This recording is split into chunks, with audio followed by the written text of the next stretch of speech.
ary jehovah-andriamanitra nanao hoe tsy tsara raha irery rahalehilahy dia hanaovako vady sahaza ho azy izy. Genesis 2:1-10.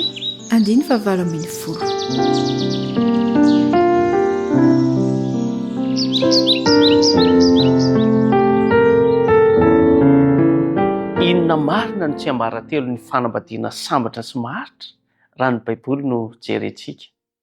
Tsy kisendrasendra na vitana ny fanambadiana araka ny fiveran'ny olona sasany azy raha lasana bavy malahy, fa drafitr'Andriamanitra trany am-boalohany izy io.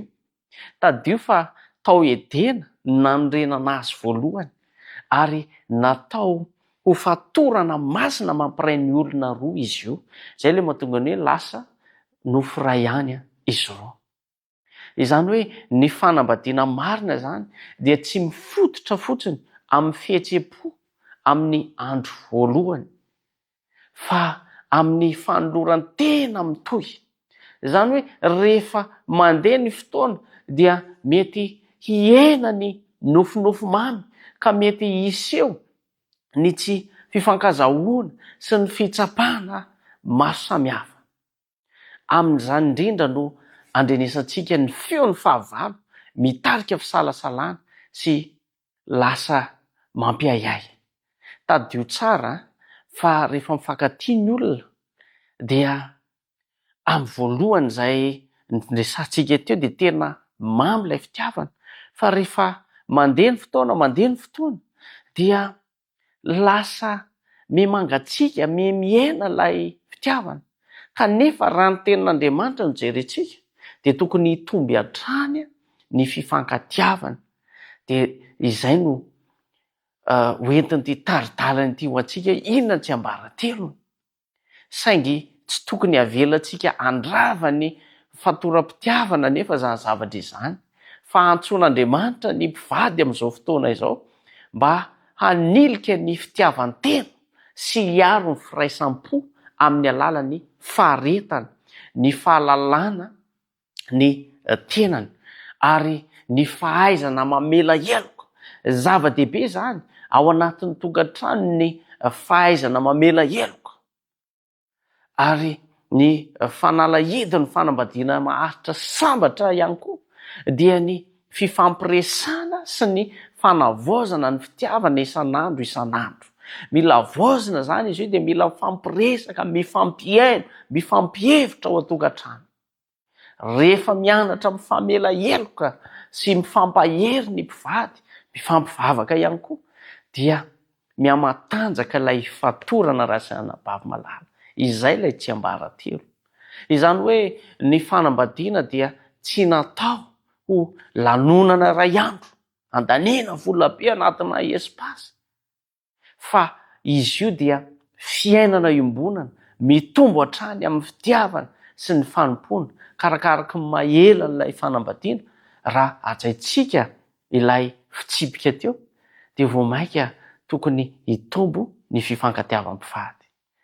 Eo ihany koa ny tsy ambaratelo anankiray hoe rehefa i Jesosy Kristy no ivo ny tokantrano ny anarantsika omaly, dia afaka miova ho santatry ny fiainana any an-danitra ny fiainam-pivady. Raha fehezitsika dia izao: ny fanambadiana dia fatorana masina, tsy miankina amin'ny vitana, fa miorina amin'ny fanoloran-tena, miorina amin'ny fitiavana ary miorina amin'ny fanampian'Andriamanitra.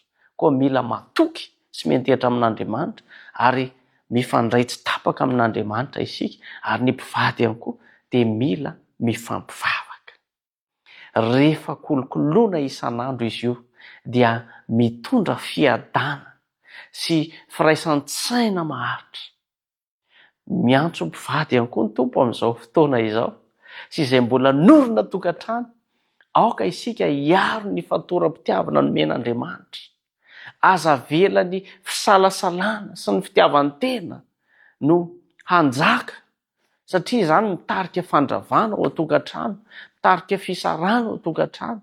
Fa aoka hifampiresaka, aoka hifamela heloka ary havaozy isan'andro ny fitiavana. Avy alao Jesosy Kristy hitarika ny tokantranonao dia ho tonga fatorana mahafinaritra sy fitaratry ny lanitra ny fanambadianareo. Amen. Andehantsika hivaroka. Andriamanitra misaotra anao indray izay tamin'ity anio ity. Nomenao lesona tonga amin'ny fotoana tsara indrindra. Meteza hamindra fo aminay tamin'ny lasa ratsinay rehetra. Ampianaro izahay andefitra mandrakariva ao tokantrano misy anay. Ampianaro izahay hikolokolo izany fifankatiavana izany. Ampianaro izahay hanavao mandrakariva ny fanoloran-tenanay ho amin'izany fitiavana izany.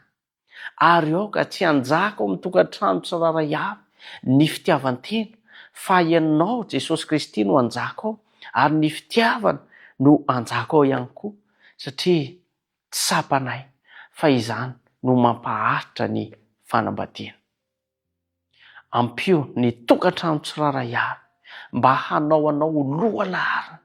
Ny tokantrano tsiraray avy mba hifampiaino, hifampihevitra, satria izany no tsy ambaratelo ny fandresena sy ny tsy ambaratelo ny fanambadiana sambatra. Jesosy io, tsy vita ny herin'ny tenanay tsiraray avy izany, fa mila miantehatra aminao izahay.